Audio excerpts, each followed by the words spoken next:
All right, and here shortly we'll go ahead and open it to broadcast. But like I said, I will let you know once I start that.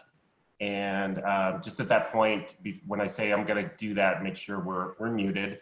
Again, I'm going to do just a quick intro or greeting at the top of the hour, and let everyone know we're going to wait a minute, and then we'll kick off at a minute after. All right, so I'm going to go ahead and, I'm sorry? It's not on slideshow. Yeah, no, I'm getting ready to move it over and open it up. So go ahead and make sure you are muted.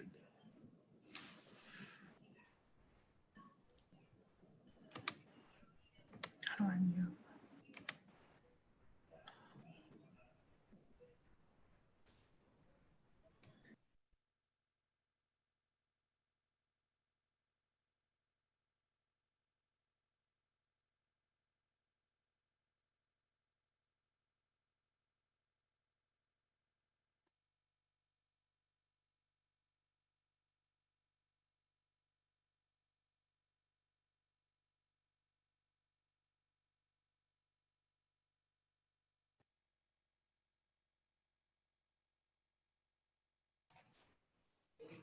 Hello, everyone. Thank you for joining us today for our Upwardly Global and Welcoming America webinar.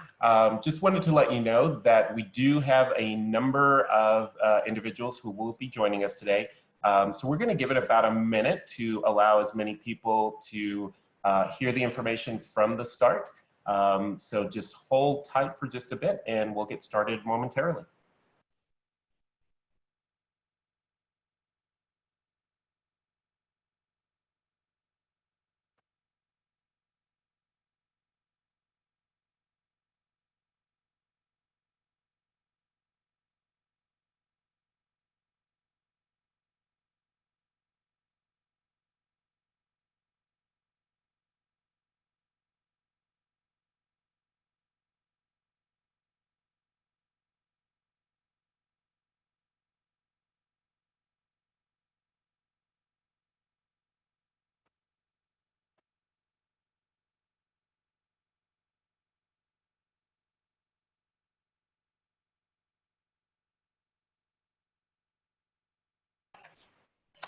All right, everyone, we are going to go ahead and get started.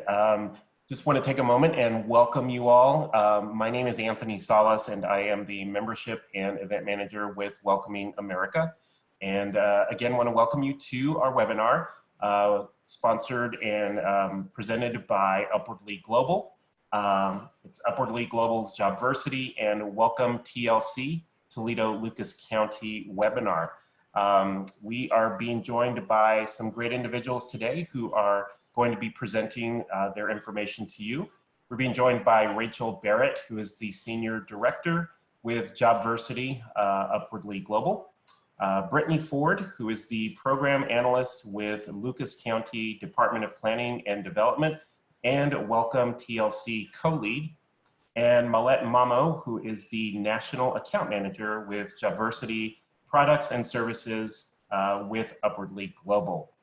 Couple of reminders and just housekeeping items as we get started. We will be taking questions throughout the presentation, so please use the chat feature and enter your questions as the presentation goes on. We'll be kind of keeping an eye on those, and at the end of the full presentation, we will address your questions and get to as many as time allows for that. But again, feel free to enter your questions as the presentation does go on. And then at the very end, we will share some information to you about our post-webinar kind of follow-up survey and recordings that will be shared with you. Before we do get started here, though, did just want to take a quick moment to bring up a couple of polls for you. Just wanted to kind of get a sense as to your involvement here. So you should see on your screen right now the first question, which is, do you currently work with skilled immigrants and refugees? And If you can just take a moment and respond to that. The options there are just a yes or no option. So we're going to give this about 5 more seconds here. No pressure, but thank you for responding. Looks like a number of you are doing that right now. All right, so I'm going to go ahead and close that poll. So it does look like the majority of you are currently working with this population, so thank you for that. And then secondly, the next question for those that responded yes, how long have you been working with this population? And you'll see there you've got some options, 1 to 3 years, 3 to 5 years, 5 to 7, 7 to 10, or 10 plus years. So take a moment there and respond. Again, appreciate everyone taking the time to do this, as it kind of helps our speakers guide their conversation that they'll be sharing. Give this just a couple of more seconds here. And we'll go ahead and close the poll now. All right, so it does look like the majority are fairly new within that 1 to 3 year range, but we do have a good representation into the other years as well. So thank you all so much for taking the time to respond to that poll there. As we move on now, before I do turn it over to our first speaker, just want to take a moment to acknowledge and the situation that we are all currently in. Probably all, if not the majority of us, are working from home. Given that, there may be some background noise and things happening at our respective homes, so bear with us through that. But again, just want to thank you all for taking the time to be part of this webinar during a time where we're all being pulled in many different directions with our jobs. We are excited to have you join us here today and know that you're going to find a lot of value in the information that is going to be shared here. And so with that, I am now going to turn things over to our first speaker today, and that will be Rachael Barrett. Well, thank you, Anthony. It's a great pleasure to be here today and speaking with everyone about Upwardly Global. We are a national organization that was founded in 2000. We are entrepreneurial. It's part of our DNA. We were launched from our founder's kitchen table when she recognized that skilled immigrants and refugees were not being served, were not being recognized, and were not being set on a pathway that recognized their skills and abilities and put on a career pathway that would help them rebuild their careers as professionals.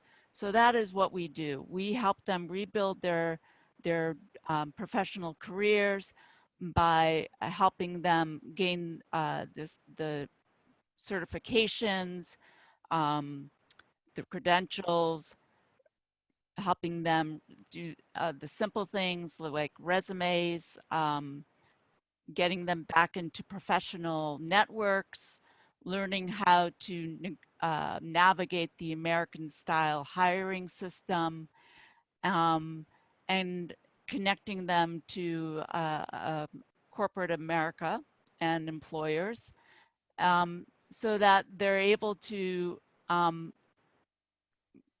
get back onto their professional standing in America and contribute fully as American professionals.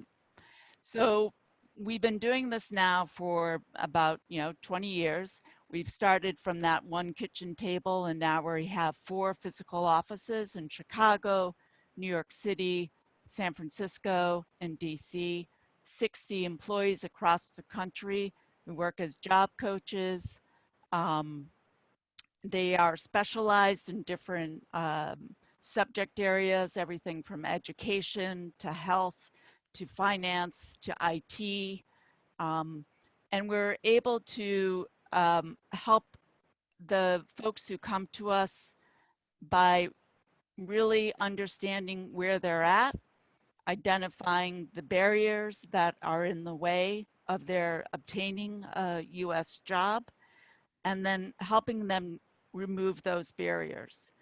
So a lot of this is not just, it's the coaching that happens, um, and the support that gives our job seekers the confidence to go out and get the job that meets their and is reflective of their education and professional skills.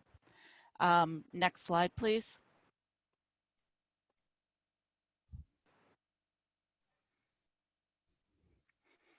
So as I mentioned, we've been doing a lot of this virtual work, which is now our kind of like new normal.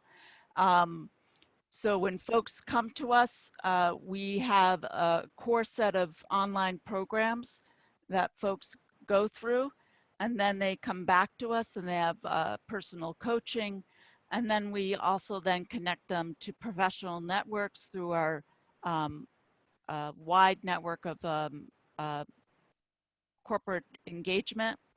So they're able to do a lot of kind of like speed interviewing with corporate employees, so they understand what that feels like, what it's like to sit down and talk with someone, share their experience in a professional setting. And then we're also able to offer folks reskilling opportunities, so that if they haven't had the professional made in America credential, they're able to get these credentials, which we often find most often in IT. And if they need some help on English language skills, we have a partnership with Education First, where they're able to do this work online, as well as backup support with volunteers who will help with personal coaching.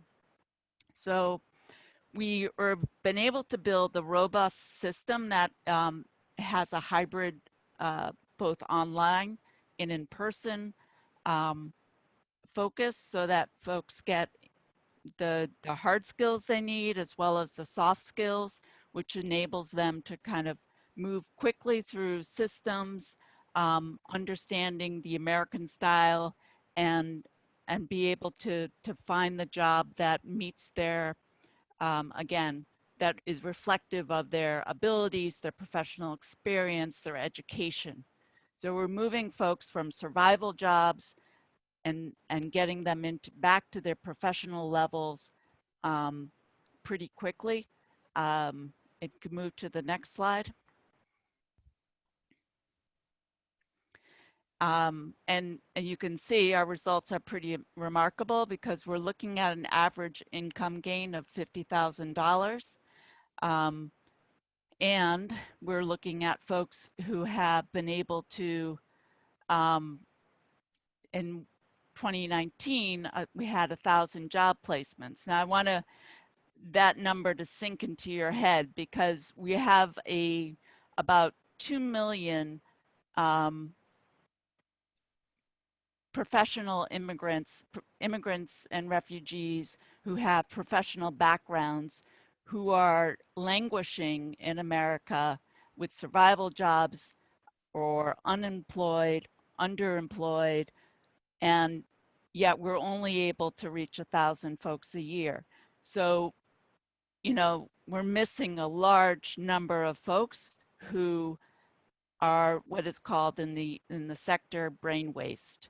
And because of that, Upwardly Global sat back and we said, you know what, we need to do something about that. And this is when we created, started to think through what would an online system look like, where we could probably reach more folks, get them engaged, get them moved through the system. And that's when we started thinking through Jobversity. Now, before I hand it off to my colleague, though, I want us to really think through and recognize what we're facing right now, which is COVID. Can we move to the next slide? So this is the challenge that I think we're all facing, and it's across every type of workforce, every kind of workforce system. So the reality is survival jobs are going away. And for Upglow, we did survey our job seekers, and 40 to 60% of them have either lost their survival job or their wages have been reduced. And what this means is that we are, we're networking with our colleagues in human service agencies, with city government, with local government, to make sure that their needs are met. We're providing resources about mutual aid societies that are popping up throughout the country. We're recognizing where, our kind of lane ends, but we're making sure that our job seekers have access and know that there's other supports out there. Regarding the skilled immigrant job placements, this is just being incredibly pragmatic at this time. Whereas before we would want to place an IT professional at a higher level, right now we're looking at perhaps a middle skilled job opportunity, so a customer service position instead of a higher level. For recent arrivals, especially asylum seekers who might be hosted by a family, they may not have access to internet, they may not have a laptop, they may be working off of a cell phone. Typically, our guidance is always to go to the library, access computers there, but right now, libraries are closed. So we have to be creative. We have to think through, using smartphones, figuring out what kind of content is accessible via cell phones. And again, although we need to promote social distancing, we have to be incredibly mindful that we need to make sure that folks are not socially isolated. And this is a call to action for all of us about reaching out to our job seekers, phone, through video conferencing, whatever it takes. Keep your distance, but reach out to folks, let them know you're there, let them know that you're thinking of them. We know that this pandemic is going to come to us in waves. Once things get back to some level of normalcy, we might have some spikes, but we have to keep each other in mind. And so we have to reach out, and we have to reach out through phone at this point because we are isolated. But I think it's incredibly important. And one of the things we're really promoting at this time, and really, happy that we've been able to develop and have tested, we know it's a good tool, is Jobversity. So at this point, I'd love to hand it off to my colleague to talk more about Jobversity. So next slide. Thank you so much, Rachael. Yeah, that was a wonderful overview of Upglow. As Anthony introduced, my name is Mahlet Mamo, and I'm the National Account Manager at Upwardly Global for an initiative called Jobversity. So what is Jobversity? As you've heard Rachael talk about Upglow, for the past 20 years, we have been helping immigrants and refugees reclaim their professional identity. So through this deep experience, we have had the opportunity to really understand the unique barriers that newcomers face and the most effective way to coach them for professional success. We have accumulated institutional knowledge and data that tells us what works and what does not work. And we wanted to make sure that this knowledge and resources are available to everyone and everywhere. Meaning if a newcomer with a higher level of education and years of work experience arrives in the US, we want them to be connected to these resources from day one. And that is why we created the Jobversity initiative. We believe that Jobversity can transform the broader ecosystem that affects immigrants and refugees. let's imagine a skilled immigrant or a refugee, no matter where they land in the US, is welcomed and supported in a way that recognizes and values their years of experience and education from their home country. Through the Jobversity initiative, we believe that that is actually possible.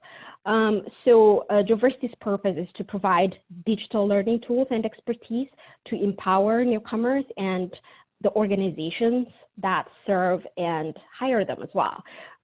So this seems like a very appropriate thing for the current situation that we are in.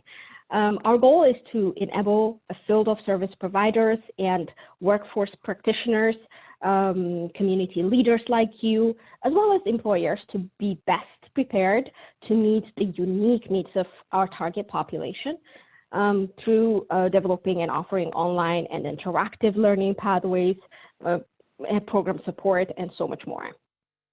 All the support that we give through this initiative is offered at cost, and we have many different partnership types. Next slide, please. So there are two basic pillars on which the Jobversity initiative stands on. One is the product development aspect, and the other is the partnership building. So the product development pillar has three content dimensions. The first is the job seeker facing content, the second is practitioner facing content, and the third one is the employer facing content, which is coming soon, which is under development. So this way, we made sure that all the stakeholders in the job search life cycle, the people who are hiring, the people who's looking for a job, and the people training them are covered in the product development and offerings efforts. So here's the detail of the job seeker facing content on our learning portal. This is what it looks like. The courses are and resources are self-paced and web-based and are accessible via mobile phone, tablet, laptops, and they're meaning responsive to any devices, which makes these resources readily available and easily accessible. So we also have a knowledge bank that contains supplemental trainings, and it has more than 200 additional resources. Next slide, please. As I mentioned in the previous slide, one of the content dimensions is the practitioner-facing content, which is the practitioner learning pathway. The practitioner learning pathway, which we're calling PLP, is one of the fundamental trainings we give every new UpGo job coach on the orientation. It covers everything that a job coach or any practitioner needs to know before or while they're working with skilled immigrants. Things like how to identify and address common challenges in the U.S. job search process, materials on professional licensing, certification, reskilling, how should we advise our job seekers in this regard, and so much more. This digital pathway is really for everyone who is like working with skilled immigrants and refugees in any capacity. It could be as a job coach, a mentor, a volunteer at a nonprofit. We do have a lot of volunteers helping our job seekers at UpGo as well, who are using this product, a workforce center staff, community leader, community college career advisors, or their teachers, and so on. So if you want to know how to support a skilled immigrant, a refugee, and gain a valuable skill at the same time, this is the pathway for you. Next slide, please.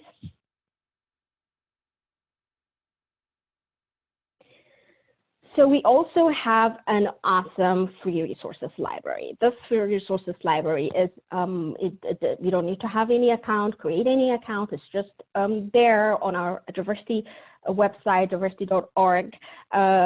Please visit the website and access these free resources.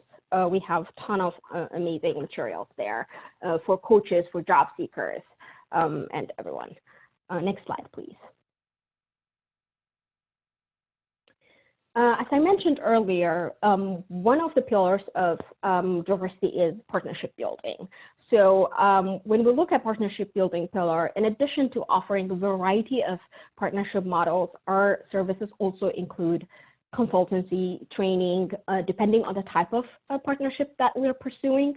In addition to providing digital resources and materials and libraries and all that, we also recognize the desire for human connection. So there are a lot of intervention points that we step into to provide support for our partners. This is what our partners are saying about us. You can look at the comments on your screen. We have 11 Jobversity partners in 10 different states. Through these partnerships, we have more than 780 end users utilizing the Jobversity products and services. So welcoming TLC from Toledo, Lucas County in Ohio is one of the prominent Jobversity partners we have, and a huge advocate of the Practitioner Learning Pathway training. Our next speaker, Brittany from Welcome TLC, is the mastermind behind this partnership, so she will tell us all about it. So Brittany, take it away. Thank you, Mahlet. I don't know about mastermind, but I really appreciate the opportunity to have partnered with Upwardly Global on our Jobversity pilot, and I'll tell a little bit today about why that is. We feel that it has really strengthened our service to our immigrant and refugee community in Toledo. So again, I'm Brittany Ford. I'm a program analyst for Lucas County. If anyone hears the dings in the background, unfortunately my email does that. So I apologize, but you'll just see how many emails I get in a 20-minute period. But so I'm a program analyst for Lucas County in our Department of Planning and Development in Toledo, Ohio.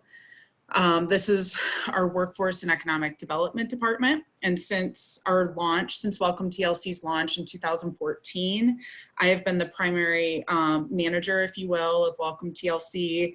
And this role has followed me in my different roles at Lucas County. I started first as an executive assistant, then a project manager in our administration department, which our work for Welcome TLC looked a lot different then. Now I'm in workforce and economic development as a policy analyst and now a program analyst. So again, my work is looking a little bit different today than it did 5 years ago, but and then Welcome TLC is our local welcoming initiative, as Mahlet mentioned. In the last year, we have transitioned long-term leadership to our local library system, Toledo Lucas County Public Library. Lucas County will continue to be a lead partner, and I'll continue to manage that lead partnership role with Welcome TLC. This is our mission, to build a welcoming and inclusive community here in Toledo. We are a cross-sector network and of partners, and our priorities include workforce and economic development, legal services, language access, and community outreach. Next slide. So before we get into the Jobversity pilot we did, I thought it would be important to provide a little context for our local immigrant community and what that means here in Toledo, including for our workforce system. First, our immigrant community, is shown in this infograph, is small, but it is growing and it's increasingly diverse. According to Migration Policy Institute data, Ohio has the largest percentage of high-skilled immigrants in the United States. And we see that locally here in Toledo as well. Our immigrant tends to be very high skilled, but we were seeing that around 30% or 25%, somewhere around there, are often underemployed or unemployed or in survival jobs, as Rachael mentioned. We've also seen over the years large increases to our Middle Eastern community from Iraq, but also especially from Syria, where we've seen a lot of immigrants coming with high skills, who have degrees, who are accountants, who are architects, lawyers. We had someone who worked in Iraq's prime ministry department as a lawyer. And we also were finding that our local workforce system really had no idea how to serve this community.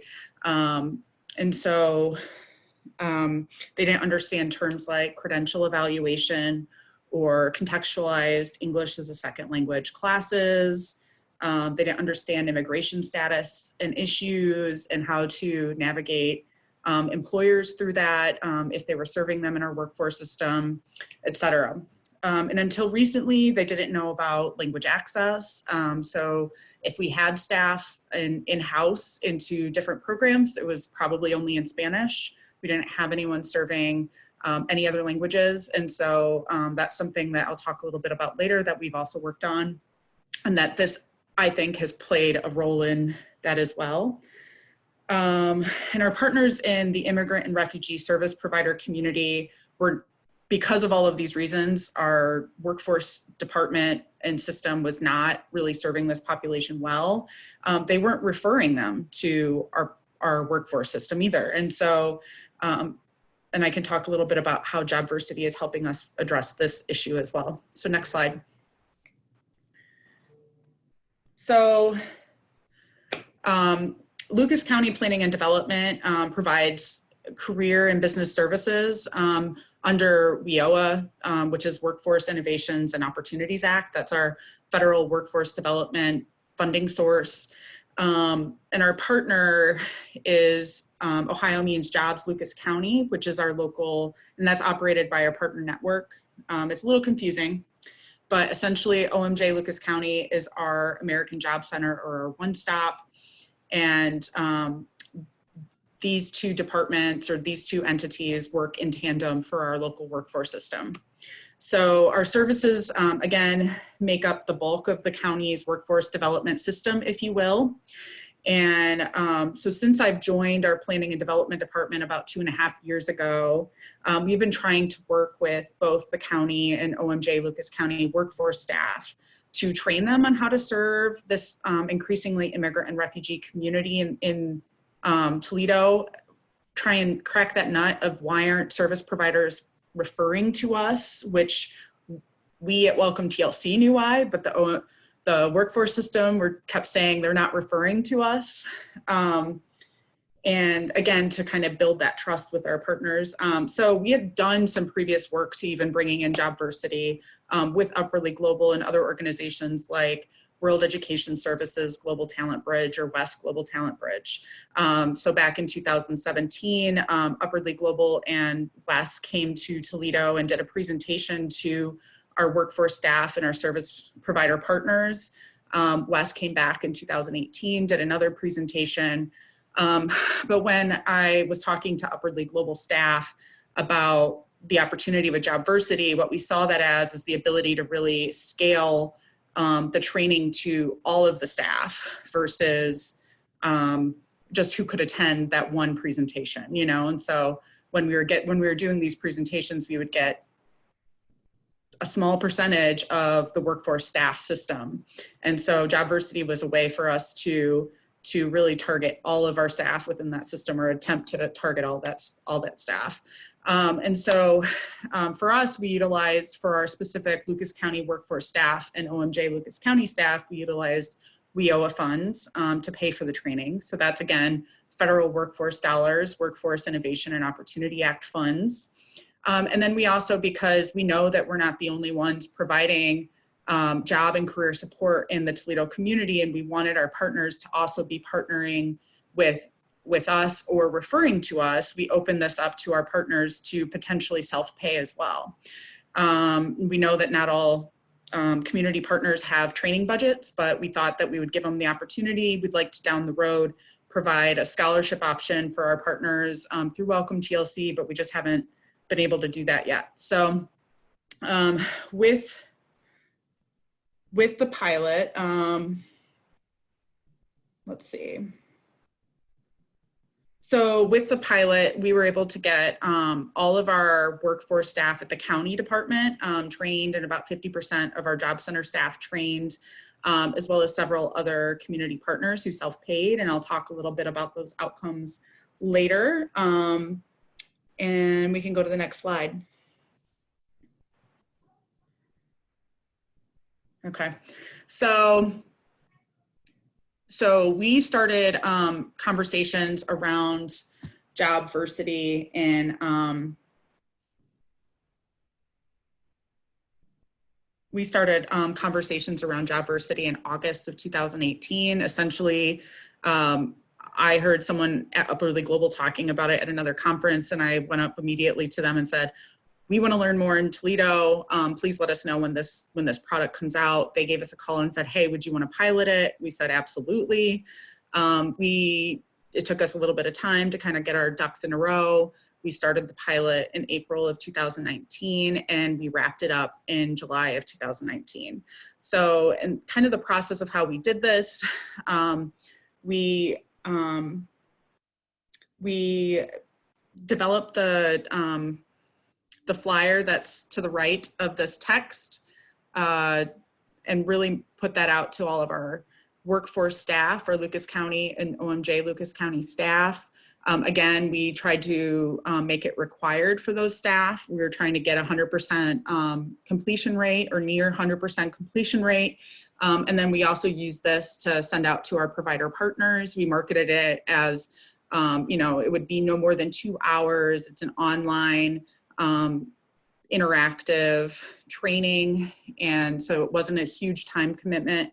And at the same time, it was also affordable at $75 for at least some organizations who, again, have training budgets.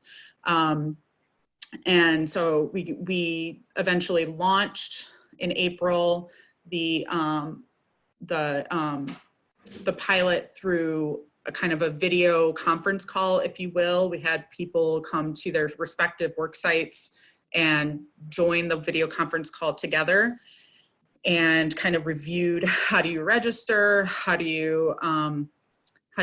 does the training look like, and et cetera. And they had an opportunity to ask questions to Upwardly Global staff.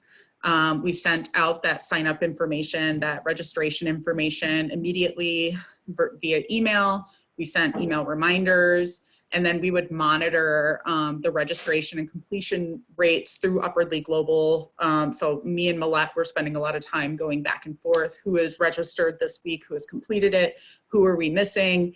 And then we were trying to go to managers and saying, like, you really need to make sure that all of your supervisees, if you will, complete this by X date. And then towards the end, when everybody was mostly wrapped up, we did send out an online survey via email that they could complete so that we could really get some feedback on the pilot. And then we invoiced organizations after. Next slide. So some of the things that we learned through this process, it was a very important learning opportunity for me in managing what does piloting a training program look like. Very much off the top, like not all the managers enforced it equally. Again, we had nearly 100% completion with all of our Lucas County workforce staff, but only about 50% of our OMJ Lucas County staff. And I, don't want to get into office politics fully, but, essentially it was the managers that were bought into this. And so, if we were to do this over again, we would really have pushed on the managers at OMJ Lucas County a whole lot more, because we do hold the contract with them. And so I would have, utilized my staff here at Lucas County to really make sure that they were doing that with the managers at OMJ Lucas County. Within our department though, we again almost had 100%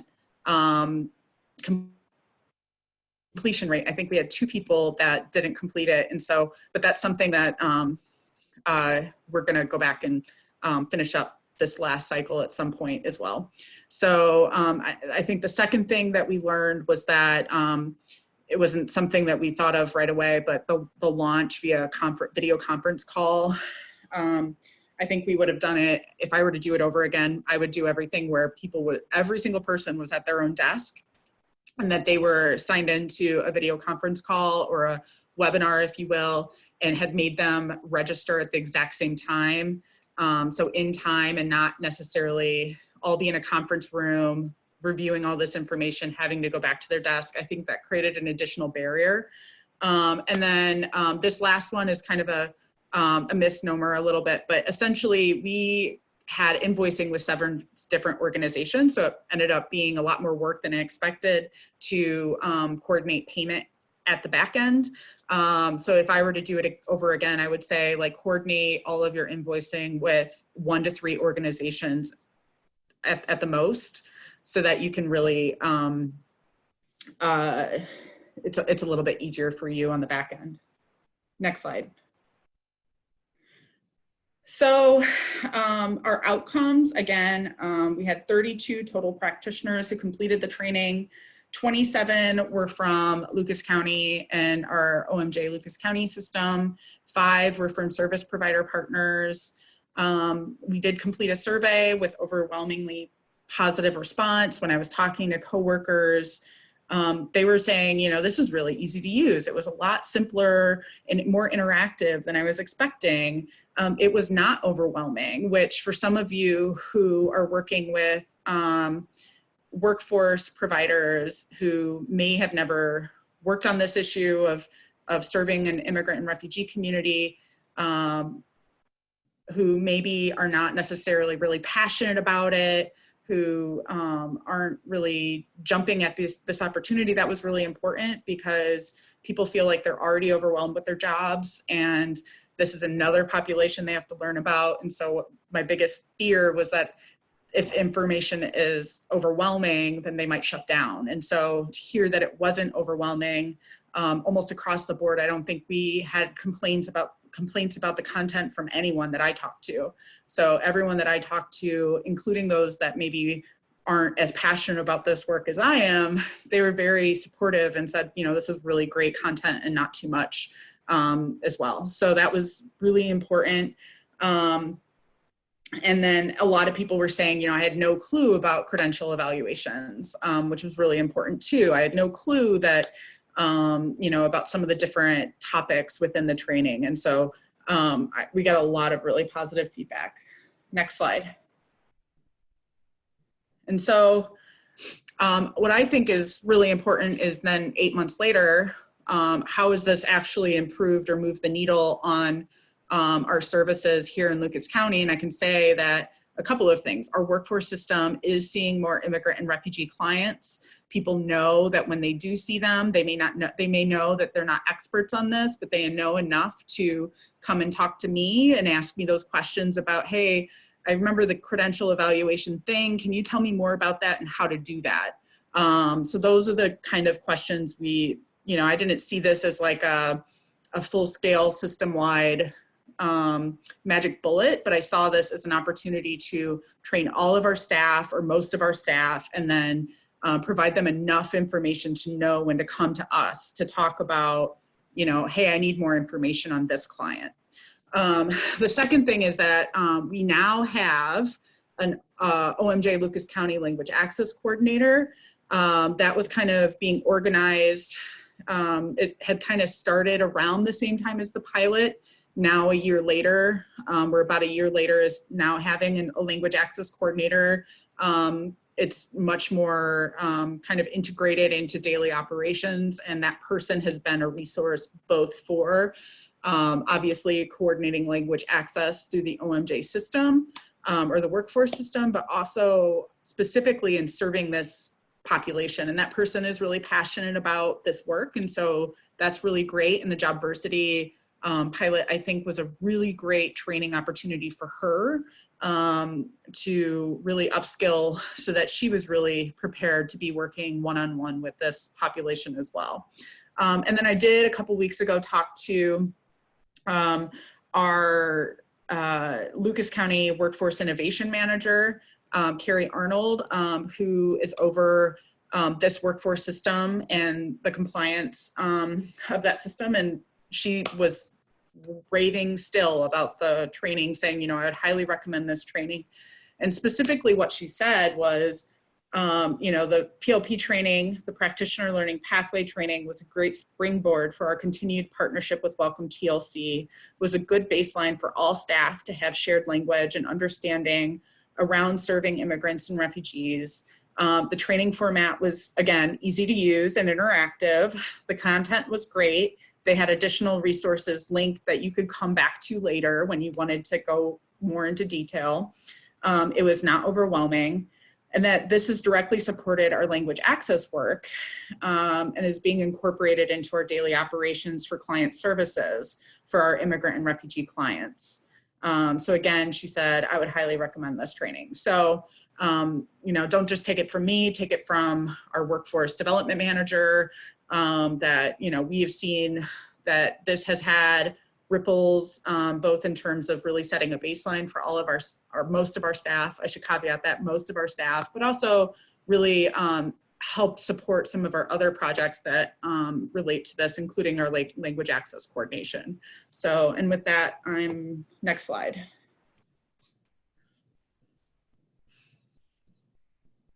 Thank you so much, Brittany, for that wonderful presentation. I just want to say that it was really wonderful working with you and collaborating on this project. A lot of lessons learned, and I look forward to our second phase of our project.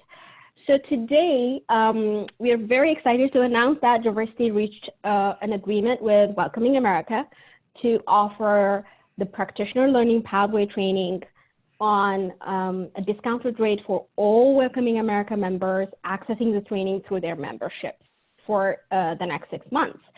If you're interested in taking advantage of this opportunity, or if you have any questions or want to learn more about all the products and services, please reach out to me using the email address you see on your screen.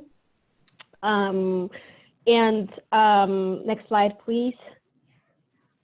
Once again, thank you so much for participating in this webinar. And finally, I want to mention that we have a very short product demo video on the Practitioner Learning Pathway.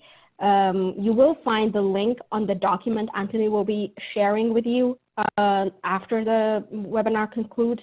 You will find the link there. It's a short, sweet demo. It will show you what the product looks like, how you navigate through the product, and what it includes. So check it out, and if you like what you see, reach out to me. With that, I move to, now we go to our question and answer session. Thank you. Great, thank you so much, Mahlet, Brittany, and Rachael. A lot of great information shared, and we do have a number of questions that have come through.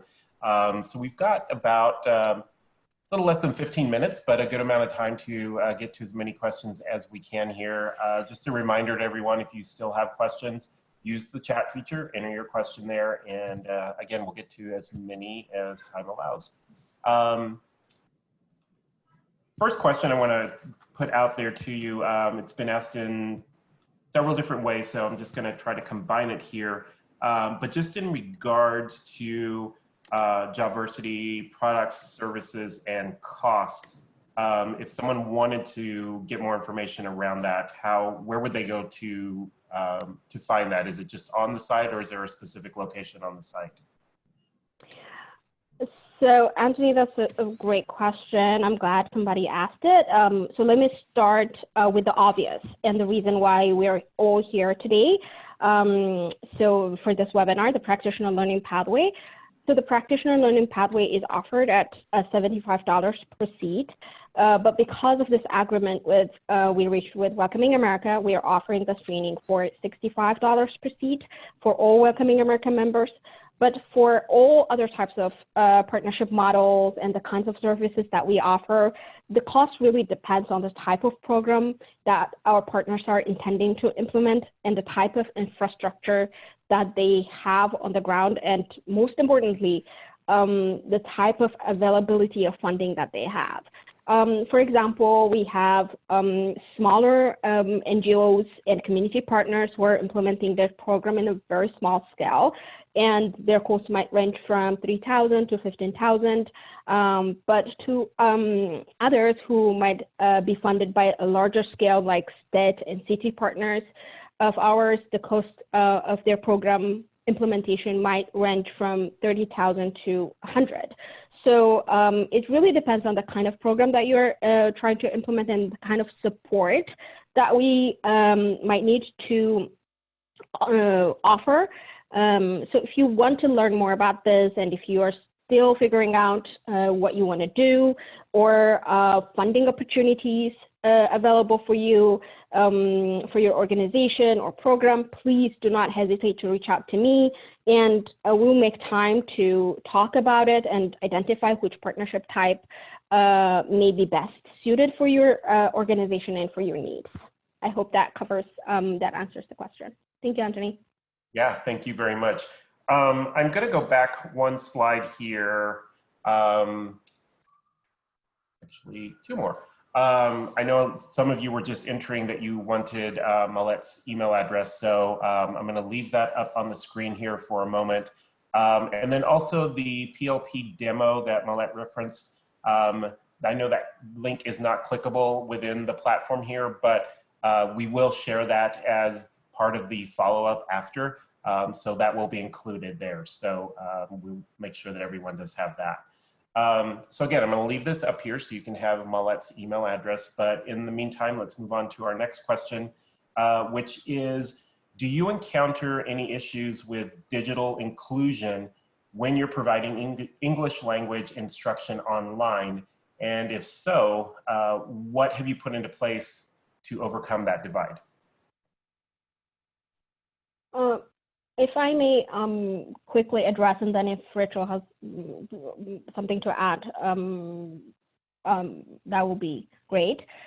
So I'm assuming digital inclusion is meant to say the skill of users to train online and their digital skills, and also access to different types of technology. So in that case, when it comes to the first barrier, because our job seekers and the people that we serve are highly skilled, they do have a really good understanding of how to access online trainings, how to register for online trainings, and all that. So that has been a really smooth, slide. And on the other hand, access to different technologies. We do provide them different, resources and information on how to access the public libraries. As newcomers, they might not have that information. That is done through our one-on-one coaching. Our coaches do an amazing job providing those informations and how they can really get that support that they need. In addition to that, so then in our English language training, which Rachael mentioned, which we do with partner with Education First, is also supplemented with our volunteer program, where our volunteers do an English language coaching program with our job seekers, and then they do one-on-one assistance, and we give them a good list of content to discuss and go through. So that is also supplemented with a one-on-one support from their coaches and our volunteers, in addition to the online training.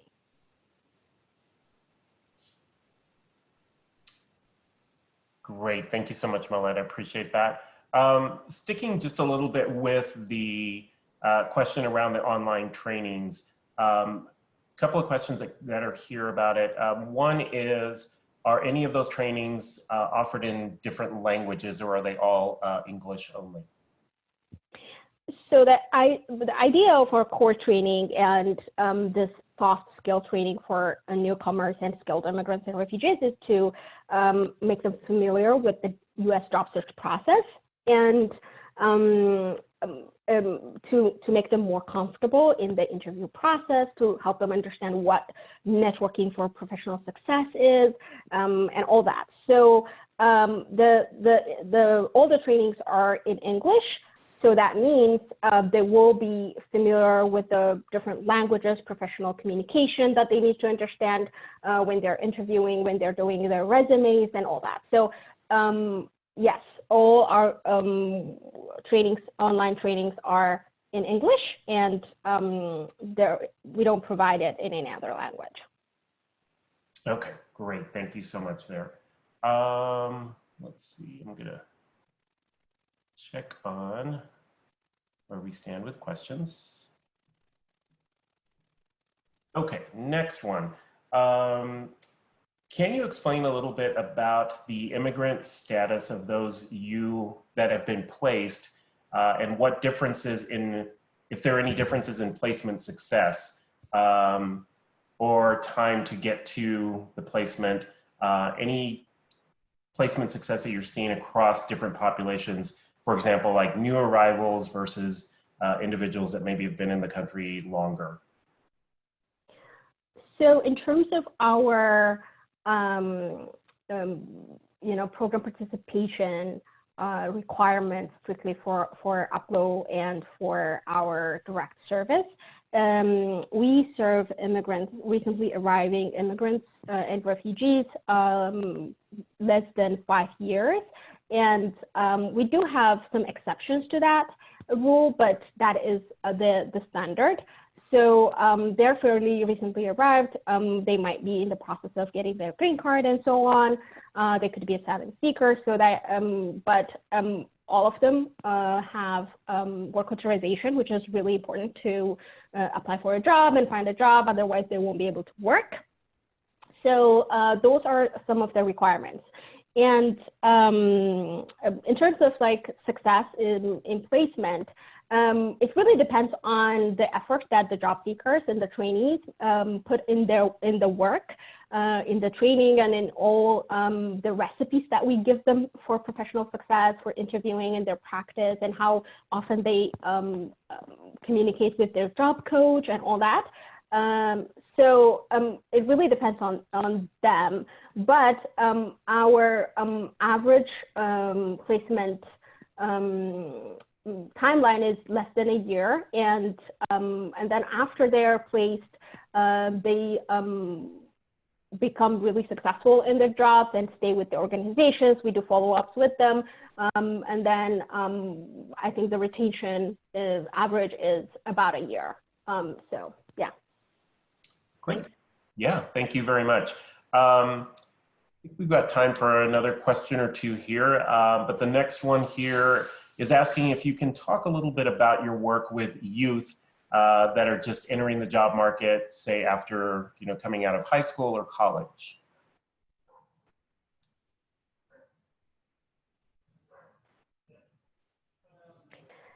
We do have a new program, very recent and new program that we're calling Next Gen, which is specifically focused on this population, newly graduating job seekers, and we're focusing on specific population with a specific background. So I'm not really familiar with what specifications those requirements are, but if you reach out to me and if you're interested in learning more about it, I can connect you with the people running that program. And we do have specific trainings that are designed for newly graduates as well, that we're calling Next Gen training, that is more focused and designed to address that population and focus on newly graduates, and the resume format is a little bit different from the people that we serve with a lot of years of experience in education. So yes, we do serve that population and we're trying to reach them. And it's a fairly recent program, but if you want to learn more about it, please reach out to me. Excellent. Thank you so much, Mahlet. Well, we are probably at a spot where we're going to need to wrap up here. But on behalf of our audience today, we did have a sizable audience, so thank you all so much. But Mahlet, Rachael, and Brittany, thank you all so much for sharing this hour with us and for sharing all of this great information. We really appreciate you all being here. Just a reminder to everyone as we wind up the webinar, this is all being recorded. We will be sending out a follow-up email with the recording.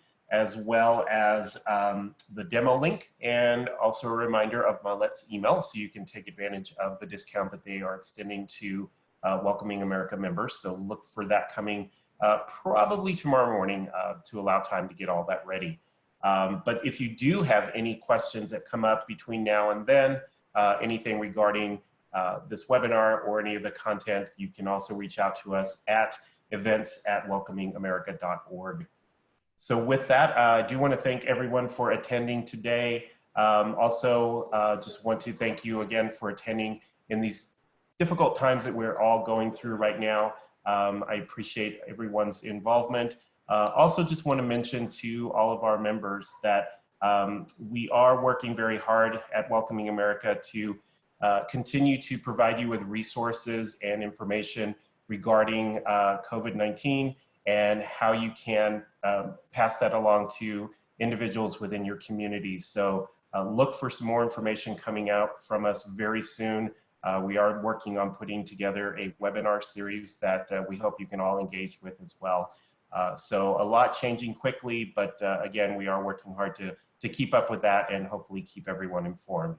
So thank you again, everyone, for joining today. Have a great rest of your afternoon. Stay healthy, stay well, and wish you all lots of peace during this very difficult time. Take care, everyone.